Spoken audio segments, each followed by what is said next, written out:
না না বন্ধুরা, আজ কোনো অনুষ্ঠান বাড়ির মতো তোমাদের কাঁঠাল চিংড়ি রান্না করে দেখাবো না। চলো, আজ কাঁঠাল দিয়ে যেভাবে করছি সেটা ঘরোয়া পদ্ধতিতে করছি, আর আমরা গ্রামাঞ্চলে যেভাবে সবসময় বাড়িতে রান্না করে খাই সেটাই তোমাদের সাথে কিন্তু আজ শেয়ার করব।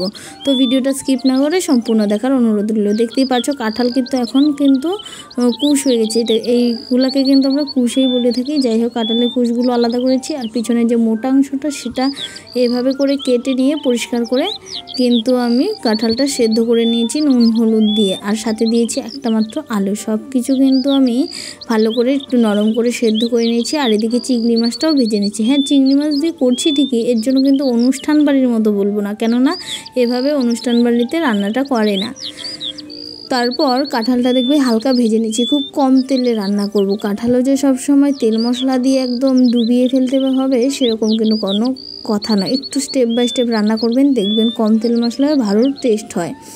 কাঁঠালটা সেদ্ধর পরে কিন্তু এই দেখতেই পাচ্ছেন আর সামান্য নুন হলুদের সাথে আমি কাঁঠালটাকে ভেজে নিচ্ছি, হালকা লালচে লালচে করে কিন্তু কাঁঠালটা সবসময় ভেজে নেবেন। আর যখন কড়াইতে সিদ্ধ করবেন তখন দেখবেন এর টেস্ট বেশি হয়। প্রেশারে দিয়েও আমি দেখেছি, দুভাবেই আর কি রান্না করেছি, কিন্তু আমি দেখেছি কড়াইয়ের সেদ্ধ করে কাঁঠাল রান্নাটার বেশি টেস্ট। তারপর এদিকে কিন্তু আমার কাঁঠালটা ভাজা হয়ে গেছে। তারপর আর সামান্য কিছুটা তেল দিয়ে কিছু কুচনো পেঁয়াজ এবং রসুনের সাথে সব কিছু একসাথে কিন্তু ভেজে নেবো। আর তারপর কিন্তু আমি কিছু বড় বড় করেও দিয়েছি, এটা কিন্তু বেশ ভালো লাগে, একটু অন্যরকম বড় বড় পেঁয়াজগুলো। আর যারা এখন আমার চ্যানেলটি সাবস্ক্রাইব করেননি তাদের অবশ্যই অনুরোধ করব, প্লিজ কিন্তু চ্যানেলটা সাবস্ক্রাইব করে বেল নোটিফিকেশানটা অল করে আমার পাশে থাকবেন। আমি কিন্তু গ্রামাঞ্চলের ভীষণ পুরনো রান্না খুব সহজভাবে আপনাদের জন্য দিয়ে থাকি।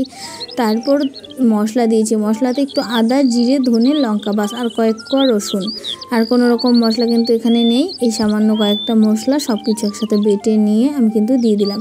কষাতে কষাতে যখন মশলা থেকে কাঁচা গন্ধ চলে যাবে তখন দিয়ে দেবো কাঁঠালটা, দিয়ে আবারও সব কিছু ভালো করে একটু সময় ধরে মিশিয়ে নিয়ে পরিমাণ মতো ঝোল দিয়ে দেবো। ঝোলটা খুব বেশি নয়, হালকা, দেখতেই পাচ্ছেন কীরকম ঝোল দিয়েছে। আর এটা জাল হয়ে যখন হয়ে যাবে তখন কিন্তু আরও ঝোলটা শুকিয়ে যাবে। তারপর আর কিছুক্ষণ ফুটিয়ে নেওয়ার পর দিয়ে দেবো এখানে চিংড়ি মাছগুলো। চিংড়ি মাছটা যদি একটু কম হয় সে কোনো ব্যাপার না, তবুও ভীষণ টেস্টি হয়েছিল।